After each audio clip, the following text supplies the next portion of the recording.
And let's bring in Jonathan Schanzer. He's the Foundation for the Defense of Democracy's Executive Director. Jonathan, thanks for joining us. My pleasure.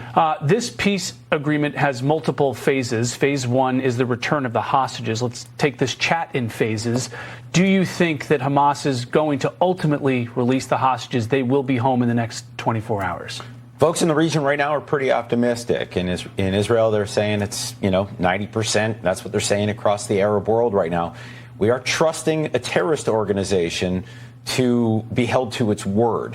And we're trusting its terror sponsors, like the Qataris and the Turks and the Iranians, to stay to their word. If they want to thrust the region back into war, they have the ability to do that. But right now, it looks like there's a lot of international pressure led by Donald Trump to keep them to their word. So holding our breath.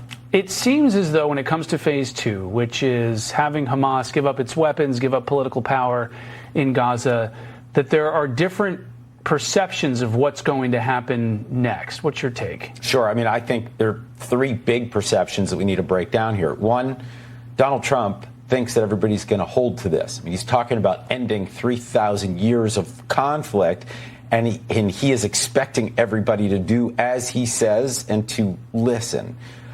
I don't know whether that's true. I think a lot of that is really just going to depend on how much pressure the president puts on these various actors. He's going to have to hold their feet to the fire. You got the Hamas terrorist organization thinking that if they can just hang on a little longer, buy for time, they may be able to stay in power in Gaza. That goes against the 20-point plan that Donald Trump has laid out. And I think everybody needs to disabuse Hamas of this notion. Right now, you can see they've got these guys with their weapons and their headbands and their masks, and they've deployed all over the Gaza Strip where the Israelis have pulled back from. That can't happen.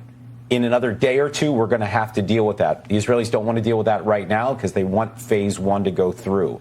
Then there's what the Israelis think, which is they think that if Hamas stays and they're not abiding by the deal, that they can go back in.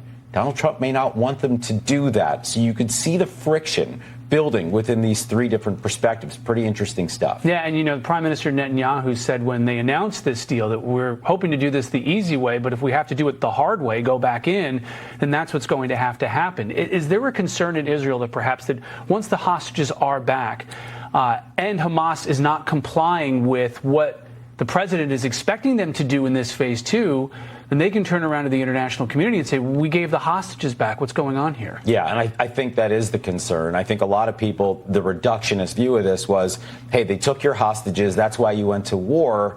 And now that you got the hostages back, just go home. Everybody wants this war to end. But you got to remember, this war was the beginning of a seven-front war that spread across the entire Middle East, right? Hezbollah, the Houthis, Iran, Syria, Iraq. All of these fronts, they're not entirely calm here right now.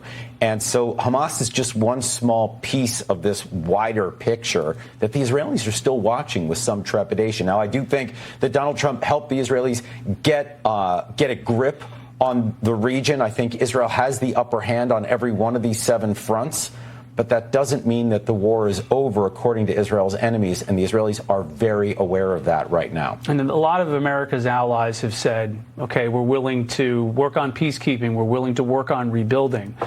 Is there a concern that the attention, the follow-through might not be there, either from the administration or from U.S. allies? Look, I think, Donald Trump's got a lot on his plate. President is in the middle of an economic war with China right now. You got the tariffs, the heat's just rising right now. I think he's going to want to pivot. You can't pivot. I know he's still looking at a Nobel Prize. The path to a Nobel Prize is staying engaged. But what really worries me right now is who we're relying upon.